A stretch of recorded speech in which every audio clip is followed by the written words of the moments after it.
Assalamualaikum warahmatullahi wabarakatuh. Semoga pemirsa YouTube dalam keadaan sehat tanpa kekurangan satupun dan selalu dapat keceriaan di akhir pekan. Sobat YouTube, di sini saya akan menyampaikan 3 informasi penting hari ini mulai besok 19 Juni 2022 terkait penyaluran bantuan PKH dan BPNT. Tentunya sobat yang menonton video ini selalu menantikan update berita terbaru seputar bantuan dan pencairan PKH maupun BPNT. Baik, sebelum kita lanjut ke pembahasan, saya mengajak kepada pemirsa YouTube yang baru berkunjung agar klik dulu subscribe dan mengaktifkan lonceng notifikasinya agar selalu dengan berita terupdate dengan kabar bantuan sosial PKH dan BPNT yang aktual, terpercaya, dan mendidik. Sobat YouTube, ada 3 pengumuman penting untuk KPM PKH dan BPNT yang mulai berlaku besok 19 Juni tahun 2022. Pengumuman yang pertama, sampai hari ini adalah Kementerian Sosial meminta penambahan anggaran untuk PKH. Nah, apakah PKH ini masih kurang anggarannya?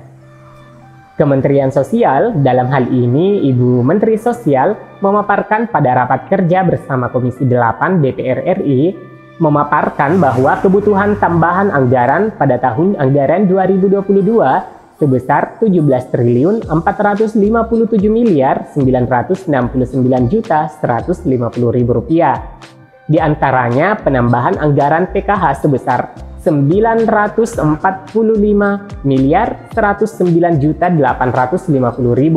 Hal ini dikarenakan bantuan program Keluarga Harapan membutuhkan tambahan anggaran untuk memenuhi jumlah bantuan sesuai dengan perubahan komponen dan kategori. Antara lain, usia lansia yang semula 70 tahun menjadi 60 tahun. Kemudian kami mengusulkan biaya tambahan 17 triliun sekian itu untuk PKH, kekurangan PKH karena ada penambahan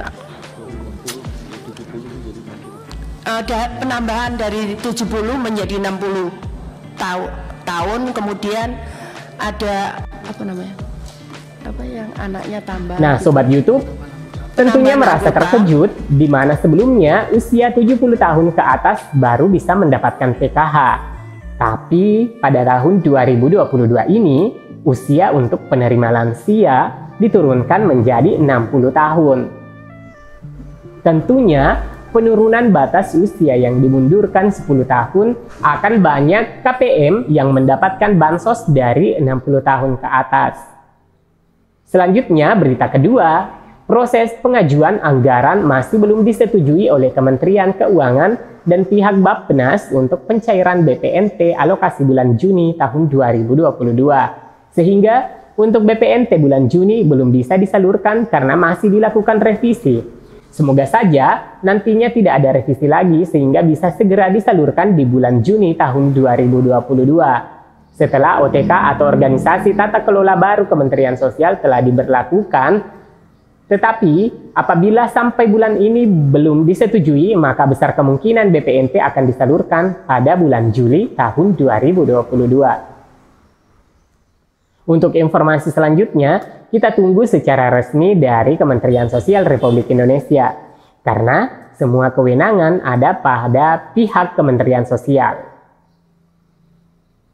Nah, teman-teman, terkait keterlambatan penyaluran bulan Juni ini, dalam kesempatan rapat kerja pada Komisi 8 DPR RI, ditampilkan pada slide evaluasi kinerja pelaksana anggaran 2022.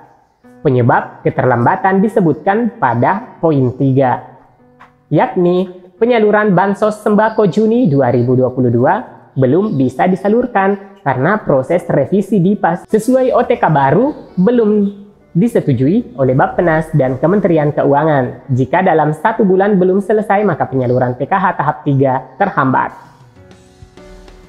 Sementara itu, untuk penyaluran bantuan sosial, baik bantuan PKH maupun BPNT ke depannya nanti bisa saja akan berbeda mekanismenya.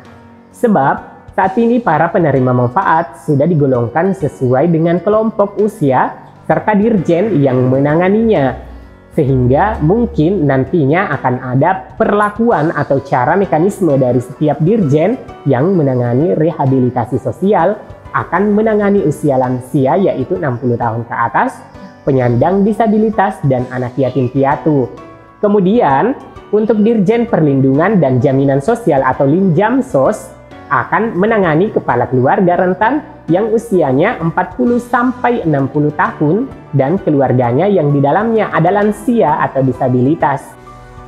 Kemudian, pengumuman yang ketiga adalah jumlah nominal bantuan PKH tahun 2022 dalam pencairan PKH tahap yang ketiga pada tahun 2022. Seperti yang telah kita ketahui bahwa bantuan PKH itu adalah bantuan bersyarat dan keluarga PKH harus memiliki satu komponen di dalam keluarganya.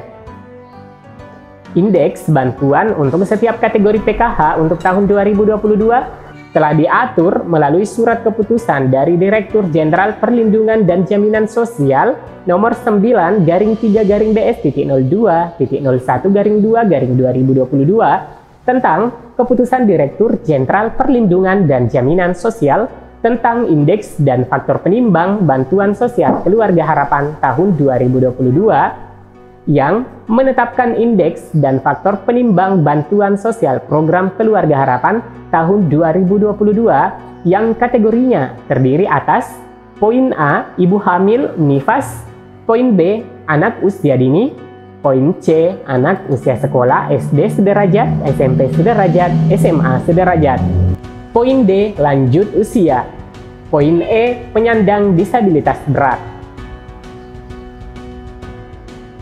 Besaran bantuan PKH per tahun 2022 menurut keputusan. Ibu hamil nifas menerima sebesar Rp3 juta per tahun, anak usia dini 0-6 tahun menerima sebesar Rp3 juta per tahun, pendidikan anak SD sederajat menerima sebesar Rp900.000 per tahun, pendidikan anak SMP sederajat menerima sebesar Rp1.500.000 per tahun, pendidikan anak SMA sederajat menerima sebesar Rp2 juta per tahun. Penyandang disabilitas berat menerima sebesar Rp2.400.000 per tahun. Lanjut usia menerima sebesar Rp2.400.000 per tahun. Sobat YouTube, demikian 3 informasi penting PKH yang sudah mulai diberlakukan hari ini dan besok 19 Juni 2022 akan kami tayangkan berita terbaru lainnya. Demikian yang bisa kami sajikan pada video kali ini. Jika ada pertanyaan ataupun komentar, langsung diketikkan pada kolom komentar di bawah video. Like ataupun dislike untuk menanggapi. Share beritanya jika bermanfaat. Saya Amran dan seluruh kerabat PKH Reportase dalam program Info Bansos undur diri. Wassalamualaikum warahmatullahi wabarakatuh.